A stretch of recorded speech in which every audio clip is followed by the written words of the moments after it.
রাত বাড়ে আর বাড়ে অন্ধকার।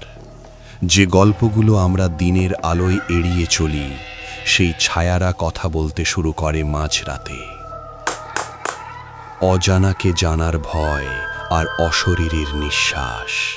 আপনি তৈরি তো? আমি বিপ্লব আপনাদের সাথে আছি এই অন্ধকার যাত্রায়।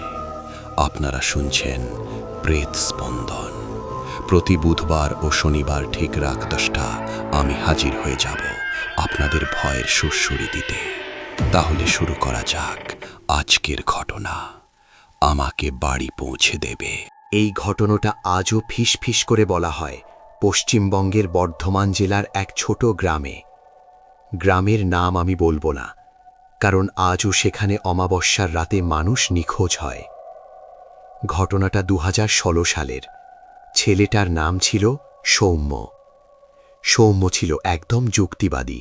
ভূত প্রেত আত্মা এসবকে সে হাস্যকর ভাবত। গ্রামের মানুষজন তাকে বারবার বলেছিল, রাত 12টার পর পুরনো বটতলার রাস্তা দিয়ে যাস না, কারণ বছর 10 আগে সেখানে এক নববধূ গলায় দড়ি দিয়েছিল। সেদিন ছিল অমাবস্যা। সৌম্য বন্ধুর জন্মদিন থেকে ফিরছিল। সময় রাত 12:23। রাস্তার পাশে বিশাল পুরনো বটগাছ। গাছের ঝুড়ি মাটিতে লেগে আছে, যেন হাত বাড়িয়ে দাঁড়িয়ে আছে। হঠাৎ সে শুনতে পেল মেয়ের কান্না। সৌম্য থামল, চারদিকে তাকালো। কেউ নেই। কান্নাটা এবার একদম কানের পাশে। আমাকে একটু বাড়ি পৌঁছে দেবে? সৌম্য হঠাৎ ঘুরে দাঁড়ালো। দেখল সাদা শাড়ি পরা এক মহিলা, চুল মুখ ঢেকে রেখেছে, পা খালি, মাটিতে পায়ের ছাপ নেই। সৌম্য বলল, আপনি কে? এত রাতে এখানে কেন? মহিলাটা ধীরে ধীরে মাথা তুলল।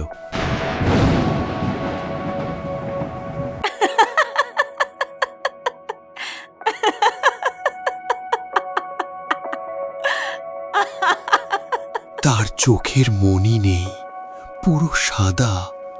মুখের এক পাশ ছিঁড়ে ঝুলে আছে, গলার দড়ির দাগ স্পষ্ট।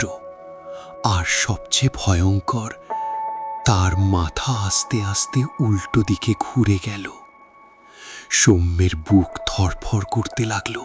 সে দৌড়াতে গেল, কিন্তু অনুভব করল কেউ তার কাঁধে বরফ ঠান্ডা হাত রাখল।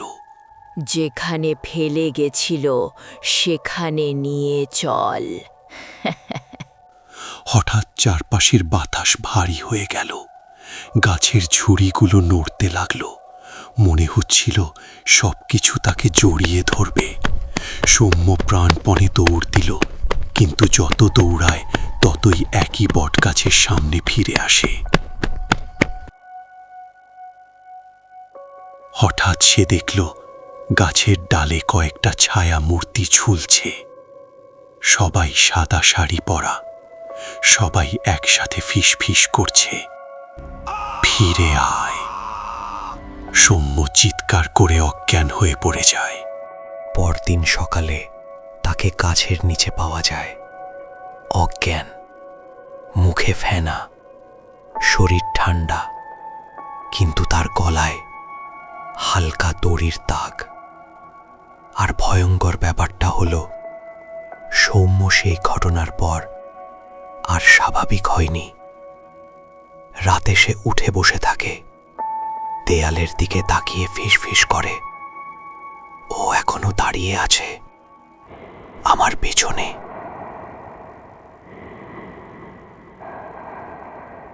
গ্রামের মানুষ বলে সেই নববধূ একা ছিল না। যে তাকে দেখে সে আর কখনো একা থাকে না। আমাকে বাড়ি পৌঁছে দেবে?